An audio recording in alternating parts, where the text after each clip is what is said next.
بسم اللہ الرحمن الرحیم۔ اس کے بعد گفتگو شروع ہوئی، کہا کہ میں اللہ کا رسول ہوں۔ اس کے بعد پیغمبر نے پوچھا کہ تمہارا عقیدہ کیا ہے؟ کہا کہ ہمارا عقیدہ یہ ہے کہ عیسیٰ خدا کے بیٹے ہیں۔ کہا کہ یہ عقیدہ تو تمہارا بہت غلط ہے۔ کہا کہ اچھا آپ یہ بتائیے کہ آپ کے باپ کون ہیں؟ کہا کہ عبداللہ۔ کہا جناب ابراہیم کے باپ کون ہیں؟ کہا کہ فلاں صاحب۔ کہا جناب یعقوب کے باپ کون ہیں؟ کہا فلاں صاحب۔ کہا جناب یوسف کے باپ کون ہیں؟ کہا فلاں صاحب۔ کہا جناب عیسیٰ کے باپ کون ہیں؟ کہا کہ جناب عیسیٰ کے باپ تھے نہیں، جناب عیسیٰ کے تو باپ ہی نہیں۔ کہا کہ جب ہر نبی کے باپ تھا تو جناب عیسیٰ کے کیسے ہو سکتا ہے کہ باپ نہ ہو؟ اگر جناب عیسیٰ کے کوئی باپ نہیں تھا تو پھر جناب عیسیٰ کا باپ اللہ ہے، عیسیٰ کا باپ اللہ ہے، اور تم اس بات کو کاٹ نہیں سکتے۔ بس ایک مرتبہ نبی خاموش ہو گئے۔ جبرائیل آیت لے کر نازل ہوئے، آیت لے کر جبرائیل نازل ہوئے، اِنَّا مَثَلَ عِیسیٰ عِندَ اللہِ کَمَثَلِ آدم، اِنَّا مَثَلَ عیسیٰ عِندَ اللہِ کَمَثَلِ آدم، کہ عیسیٰ کی مثال اللہ کے نزدیک آدم جیسی ہے۔ یعنی عیسیٰ کے کم از کم ماں تو ہے، لیکن آدم کے تو نہ ماں ہے نہ باپ ہے، حوا کے نہ ماں ہے نہ باپ ہے، تو پھر ان کے بارے میں تمہارا کیا خیال ہے؟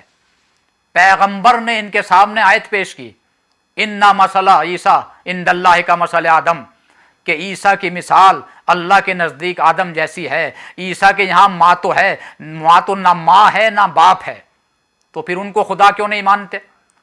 پیغمبر نے قرآن کی آیت پیش کی، پیغمبر دلیل پر دلیل دیتے جا رہے ہیں، مگر یہ ماننے کے لیے تیار نہیں۔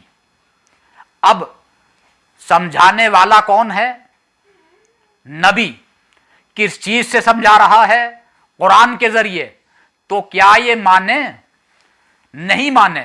پیغمبر قرآن سے دلیل دے رہے ہیں مگر یہ ماننے کے لیے تیار نہیں ہیں۔ تو میرے عزیزوں، جب پیغمبر کی زندگی میں بھی قرآن کافی نہ ہوا تو بعد پیغمبر قرآن کیسے کافی؟ جب یہ نہ مانے تو اب پیغمبر نے کہا کہ تم اپنے بیٹوں کو لاؤ، ہم اپنے بیٹوں کو لاتے ہیں، تم اپنی عورتوں کو لاؤ، ہم اپنی عورتوں کو لاتے ہیں، تم اپنے نفسوں کو لاؤ، ہم اپنے نفسوں کو لاتے ہیں۔ پیغمبر نے پہلے قرآن پیش کیا، اور جب قرآن سے یہ نہ مانے تو اب آگے کون آیا؟ آگے آئے اہل بیت۔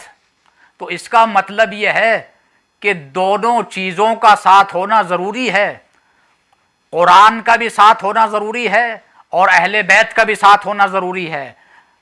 اس لیے کہ جب قرآن سے کام نہیں چلتا تو پھر اہل بیت سامنے آتے ہیں، اور اسی لیے پیغمبر نے فرمایا کہ میں تمہارے درمیان انی تارکن فیکم الثقلین کتاب اللہ و اطرتی، میں تمہارے درمیان دو وزنی چیزیں چھوڑے جا رہا ہوں، ایک کتاب خدا، ایک میرے اہل بیت، ایک کتاب خدا، ایک میرے اہل بیت۔ نبی نے کہا میں دو وزنی چیزیں تمہارے درمیان چھوڑے جا رہا ہوں۔ نبی نے یہ نہیں کہا کہ میں بنا کر جا رہا ہوں، توجہ چاہ رہا ہوں، نبی نے یہ نہیں کہا کہ میں بنا کے جا رہا ہوں، اس لیے کہ عربی میں بنانے کا لفظ دوسرا ہے، جائل، انی جائل فی الارض خلیفہ۔ نبی نے یہ نہیں کہا کہ میں بنا کے جا رہا ہوں، نبی نے یہ کہا میں چھوڑ کے جا رہا ہوں۔ تو جب نبی کو بھی بنانے کا حق نہیں ہے تو امت کو بنانے کا حق کہاں سے حاصل ہو جائے گا؟ ایک صلوات پڑھیے محمد والے محمد پر۔ پیغمبر نے فرمایا میں تمہارے درمیان دو وزنی چیزیں چھوڑے جا رہا ہوں، اور یاد رکھیے